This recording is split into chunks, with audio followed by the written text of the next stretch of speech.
नमस्कार and welcome to Bharat affairs. आज के टाइम में स्ट्रेट ऑफ हॉर्मुज से जहां एक टाइम में मिडिल ईस्ट के कॉन्फ्लिक्ट से पहले अराउंड 150 वेसल्स डेली पास हुआ करता था, आज के टाइम में हर दिन ये जो नंबर है घट के 5 से ये 10 हो चुका है। क्योंकि इसके पीछे रीजन है ईरान यहाँ पर स्ट्रेट ऑफ हॉर्मुज को चोक कर रखा हुआ है, जहां पर केसिम आइलैंड से लेकर जो लद्दाख आइलैंड है, यहाँ पर यूएस और इजराइल के शिप्स को टारगेट करने के लिए नेवल माइंस का ईरान यूज कर रहा है। लेकिन अब यहाँ पर यह कहा जा रहा है कि स्ट्रेट ऑफ हॉर्मुज को बाईपास करने के लिए एक नई ऑल्टरनेटिव का यहाँ पर यूज किया जा रहा है, जिसको लेकर रिसेंटली ये अपडेट निकल के आ रहा है कि इंडियन वेसल के साथ साथ बाकी 3 अदर वेसल्स जो स्ट्रेट ऑफ हॉर्मुज से क्रॉस तो हुए हैं, लेकिन वाया न्यू शिपिंग रूट के जरिए। अब ये नया शिपिंग रूट क्या है ये तो हम लोग बात करेंगे ही, लेकिन एक अपडेट आपके लिए और हमारे लिए भी वो ये है कि मिडिल ईस्ट में जहां पर आज के टाइम में कॉन्फ्लिक्ट देखने को मिल रहा है, ऐसे टाइम में स्ट्रेट ऑफ हॉर्मुज से वेसल्स का पास होना ये अपने आप में सबसे बड़ा चैलेंज है। और पिछले 1 महीने में अब तक भारत की सबसे ज्यादा वेसल्स करीब 8 इंडियन वेसल जो है ये स्ट्रेट ऑफ हॉर्मुज से क्रॉस हुए हैं। ये नई रूट की हम बात नहीं कर रहे हैं जो पीछे की स्लाइड में बात की है, ये स्ट्रेट ऑफ हॉर्मुज का जो नॉर्मल रूट है, इसके जरिए भारतीय जो वेसल्स हैं ये अब तक 8 हमारे पोर्ट्स में डॉक किए जा चुके हैं। तो इस वीडियो में बेसिकली हम लोग बात करने वाले कि ये नया शिपिंग रूट है क्या यहाँ पर कुछ चैलेंजेस भी है, और क्यों यहाँ पर इंडियन वेसल इस नए शिपिंग रूट का यहाँ पर यूज कर रहा है, जबकि ईरान ने पहले ही यहाँ पर कह दिया है कि भारत समेत ऐसे 4 देश और हैं, इसमें चाइना से लेकर रशिया से लेकर पाकिस्तान भी है, जिन्हें स्ट्रेट ऑफ हॉर्मुज से सेफ पैसेज यहाँ पर मुहैया करवाया गया है। तो डिस्कस करते हैं इस टॉपिक को डिटेल से, जहां आज के टाइम में स्ट्रेट ऑफ हॉर्मुज में ईरान कहीं न कहीं कंप्लीट कंट्रोल करके बैठा हुआ है, जहां पर इस रूट से आने वाली जितने भी यूएस और यूरोपियन या फिर इजराइल बाउंड शिप है, इनको यहाँ पर टारगेट किया जा रहा है। और इसी को देखते हुए रिसेंटली 4 वेसल्स जो है ये नॉर्मल रूट को बाईपास करके, वैसे आपको बता दें कि ये जो लाइन है ये नॉर्मल रूट है स्ट्रेट ऑफ हॉर्मुज का, इसे बाईपास करते हुए जो ओमानी टेरिटोरियल वाटर्स हैं यहाँ से होते हुए 4 वेसल्स स्ट्रेट ऑफ हॉर्मुज को क्रॉस किए हैं। और ये 4 वेसल्स के जो नाम है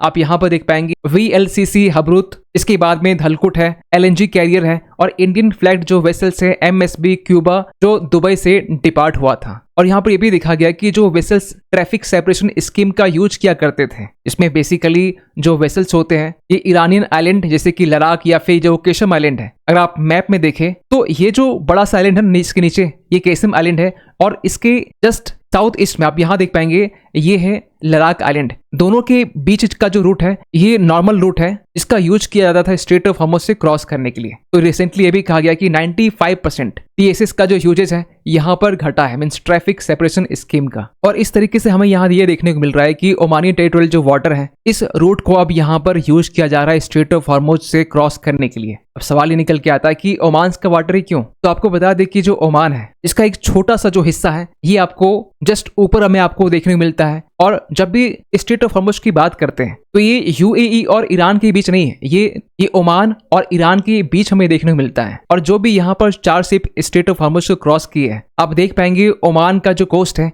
इसके नजदीक से होते हुए यहाँ पर शिप्स को क्रॉस किया गया है। वैसे आपको बता दें कि जो स्ट्रेट होते हैं, चाहे स्ट्रेट ऑफ हॉर्मुज हो या फिर बाकी अदर स्ट्रेट हो, ये UN क्लॉज के अकॉर्डिंग एक इंटरनेशनल रूट माना जाता है, जिसे ब्लॉक करना UN क्लॉज का वायलेशन माना जाता है। और किसी भी देश के कोस्टल रीजन से 12 नॉटिकल माइल्स तक जो सी का एरिया होता है वो बेसिकली उस देश का एक्सक्लूसिव इकोनॉमिक जोन होता है। और ओमान को लेकर यह कहा जाता है कि ओमान इस मिडिल ईस्ट के कॉन्फ्लिक्ट में एक न्यूट्रल प्लेयर है, जो आज से 11 साल पहले यूएस और ईरान के बीच में joint comprehensive plan of action इसको लेकर यहाँ पर फैसिलिटेट किया था। इस टाइम में यूएस के प्रेसिडेंट ओबामा थे, और ये वन ऑफ द रीजन है जिसके कारण ईरान जो है ओमान से नजदीक जितने भी शिप पास हो रहे हैं इसको यहाँ पर टारगेट नहीं कर रहा है। इसीलिए कहा जा रहा है कि ये जो न्यू शिपिंग रूट है ये आज के टाइम में डी फैक्टो सेफ कॉरिडोर की तरह ये काम कर रहा है। जबकि ये जो नॉर्मल रूट है ना, जो बेसिकली आप यहाँ देख पाएंगे ईरान का जो केशम आइलैंड है जहां पर ईरान की IRGC का नेवल बेस है, और लद्दाख आइलैंड जो स्ट्रेटेजिकली ईरान के लिए काफी इंपॉर्टेंट आइलैंड है, दोनों के बीच का जो रूट है ईरान अप्रूव्ड शिपिंग रूट कहा जाता है। इस रूट के जरिए भी भारत की मल्टीपल जो वेसल्स हैं यहाँ से क्रॉस किए हैं। ऐसा इसलिए कहा जा रहा है क्योंकि हाल ही में 2 इंडियन LPG जो टैंकर्स हैं, एक पाइन गैस और जगवसन, ये दोनों ईरान के इसी शिपिंग रूट का यहाँ पर यूज किए हैं स्ट्रेट ऑफ हॉर्मुज को क्रॉस करने के लिए। और वैसे भी आपको बता दें कि ओमान और ईरान के बीच में इस बात को लेकर यहाँ पर डिस्कशन चल रही है कि स्ट्रेट ऑफ हॉर्मुज में कैसे यहाँ पर स्मूथ ट्रांजिट किया जाए। और जो भी शिप यहाँ से क्रॉस कर रहे हैं ना, ये लोग बेसिकली अपने जो AIS होते हैं, ऑटोमेटिक आइडेंटिफिकेशन सिस्टम, जिसे आप ट्रांसपोर्ट ट्रांसपोंडर भी कहते हैं, इन्हें यहाँ पर ऑफ करते हुए इस रूट से गुजर रहे हैं। ऐसा इसलिए क्योंकि जो एआई सिस्टम होता है, क्योंकि जो एआई ट्रांसपोंडर्स होते हैं, इसके जरिए लोकेशन से लेकर जो कोर्स होते हैं, स्पीड, वेसल की जो आइडेंटिटी है, ये हमें मालूम चलती है। तो जितने भी शिप्स यहाँ से गुजर रहे हैं, ये अपने एआई सिग्नल्स को यहाँ पर ऑफ करते हुए स्ट्रेट ऑफ हॉर्मुज से पास कर रहे हैं। लेकिन इसको लेकर भी कहा जाता है कि अगर दो शिप यहाँ पर है और दोनों शिप ने अपने एआई सिग्नल्स को यहाँ पर ऑफ किया हुआ है, तो ऐसे कंडीशन में कोलिजन का जो खतरा है ये बढ़ जाता है। फिर इस बीच में ये भी अपडेट सुनने को मिला कि हमारे 8 इंडियन वेसल अब तक जब से ये कॉन्फ्लिक्ट स्टार्ट हुआ है, भारत के पोर्ट्स में सेफ तरीके से डॉक किए जा चुके हैं। जबकि स्ट्रेट ऑफ हॉर्मुज से जहां हर दिन 150 के अराउंड वेसल जो है वो क्रॉस किया करते थे, आज ये घटकर महज 5 से 10 हो चुका है। और उनमें से भारत के जो वेसल्स हैं, ये सबसे ज्यादा इस कॉन्फ्लिक्ट टाइम में स्ट्रेट ऑफ हॉर्मुज से होते हुए भारत में डॉक किए हैं। और इसीलिए कहा जा रहा है कि ये अपने आप में एक रिकॉर्ड है। वैसे आपको बता दें कि 8 वेसल में से शिवालिक से लेकर जो नंदा देवी है, जग लादकी से लेकर जो पाइन गेस है, जग वसंत, BW टायर, ये तमाम जो वेसल्स है इसमें शामिल है। इसमें 26 से लेकर 28 मार्च के दिन में भारत ने 92,000 टन के अराउंड LPG सेफली हमने रिसीव किया है। इसके पहले भी शिवालिक से लेकर जो नंदा देवी है, ये अराउंड 93,000 टन LPG जो है गुजरात के मुंद्रा पोर्ट में इसे रिसीव किया गया था। इसके साथ साथ जो क्रूड ऑयल के जो टैंकर्स हैं, चाहे जग प्रकाश हो या फिर जग लादकी हो, इसे भी सेफली स्ट्रेट ऑफ हॉर्मुज से भारत तक पहुंचाया गया है। और इन सब के पीछे इंडियन नेवी का भी हाथ है, क्योंकि स्ट्रेट ऑफ हॉर्मुज से क्रॉस करना ये सफिशिएंट नहीं है। क्योंकि इस रूट से क्रॉस करने के बाद में जो नॉन स्टेट एक्टर्स होते हैं, चाहे सोमालिया के हो या फिर इवन यमन के हौतीस भी हो सकते हैं, इससे भी जो हमारे वेसल्स हैं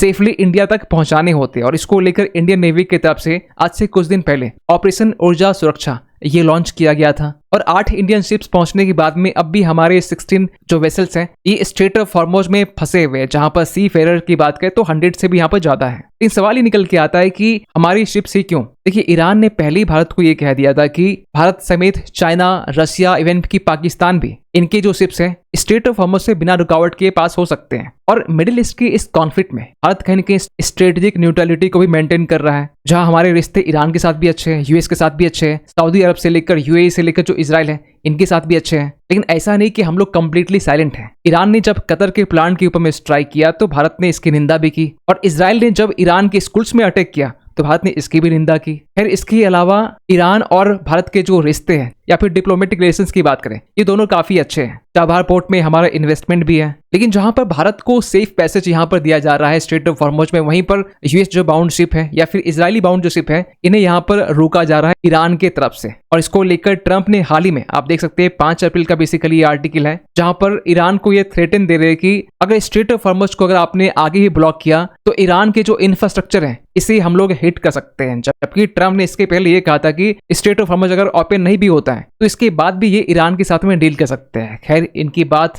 ट्रंप ही जाने। लेकिन इस बीच में ये भी अपडेट निकल के आ रहा था कि ईरानियन क्रूड ऑयल जो शिप है जिसे भारत तक पहुंचना था, इसे चाइना डाइवर्ट कर दिया गया है पेमेंट इशू होने के कारण। तो इसको लेकर भी यहाँ पर रिस्पॉन्स आ चुका है कि जो जेन्युइन रीजन था ये ट्रेड ऑप्टिमाइजेशन को लेकर था। आसान भाषा में कहे तो 2018-19 के बाद में एक लंबे टाइम के बाद में जब यूएस ने वेबर दी ईरान के ऑयल को लेकर, तो हमने यहाँ पर ईरान से ऑयल परचेज करना स्टार्ट किया। लेकिन किस डिस्काउंट रेट में यहाँ पर ईरान दे रहा है, इसे ऑप्टिमाइज करने के बाद ही भारत यहाँ पर ईरान से कच्चा तेल खरीद रहा है। तो यहाँ पर रीजन ही बताया जा रहा है कि जो ट्रेड ऑप्टिमाइजेशन है, ये डिस्काउंट यहाँ पर क्या दिया जा रहा है। तो जेन्युइन रीजन यहाँ पर ये था। और रही बात ईरान को पेमेंट को लेकर, तो इसको लेकर ministry of petroleum and natural gas की तरफ से एक प्रॉपर ट्वीट करते हुए बताया गया कि हमने सक्सेसफुली ईरान को 7 साल के बाद में ऑयल के परचेज को लेकर यहाँ पर पेमेंट कर दिया है, और कोई भी हर्डल यहाँ पर देखने को नहीं मिला। अब यहाँ पर भी देख पाएंगे कि किसी तरह का पेमेंट इश्यूज यहाँ पर नहीं थे। भारत, रशिया, ईरान के साथ साथ 40 से ज्यादा ऐसे कंट्रीज हैं जिनसे हम लोग क्रूड ऑयल को इंपोर्ट कर रहे हैं। अब सवाल ये निकल के आता है कि भारत और ईरान के बीच में जो रिसेंटली ट्रेड हो रहा है ऑयल को लेकर, यहाँ पर भारत क्या डॉलर दे रहा है या फिर यहाँ पर रुपीस दे रहा है। तो पहले आपको बता दें कि ईरान को भी स्विफ्ट से बाहर निकाला गया है, इसके जरिए एक देश दूसरे देश को डॉलर में पेमेंट कर सकते हैं। तो हमारे पास में ऑप्शन है लोकल करेंसी को ट्रेड को लेकर। वैसे ईरान ने यहाँ पे कहा कि युआन में भी आप हमें पेमेंट कर सकते हैं, लेकिन यहाँ ये कहा जा रहा है कि हम लोगों ने यहाँ पर इंडियन करेंसी रुपीस का ही यहाँ पर यूज किया है। और ये बातें 2023 के टाइम से ईरान ने भारत को ये कहा था कि रूपी रियाल जो मैकेनिज्म है इसे सेटअप करने की जरूरत है। यहाँ तक कि पंजाब के जो एक्सपोर्टर्स हैं, जो बेसिकली ईरान को बासमती राइस से लेकर जो बाकी एसेंशियल चीजें हैं वो एक्सपोर्ट करते हैं, तो इसको लेकर भी कहा गया कि यहाँ पर बार्टर ट्रेड मैकेनिज्म के तहत में ईरान के साथ जो ट्रेड है इसे हम लोग रिवाइव कर सकते हैं, क्योंकि यूएस के द्वारा जो सैंक्शंस है इसका जो डेडलाइन है ये अब इसी मंथ एक्सपायर भी होने वाला है। तो हम लोग ईरान के साथ में बार्टर ट्रेड भी करते हैं, जो हजारों साल पुराना जो ट्रेड मैकेनिज्म है, जहां हम लोग ईरान के साथ में ऑयल तो परचेज करते हैं लेकिन इस ऑयल के बदले ईरान को हम लोग बासमती राइस देते हैं, या बाकी जो अदर गुड्स हैं ये भी हम लोग ईरान को देते हैं। खैर, आप क्या सोचते हैं इस अपडेट को लेकर कमेंट कीजिएगा। मिलते हैं किसी अगले वीडियो में, तब तक के लिए थैंक यू सो मच।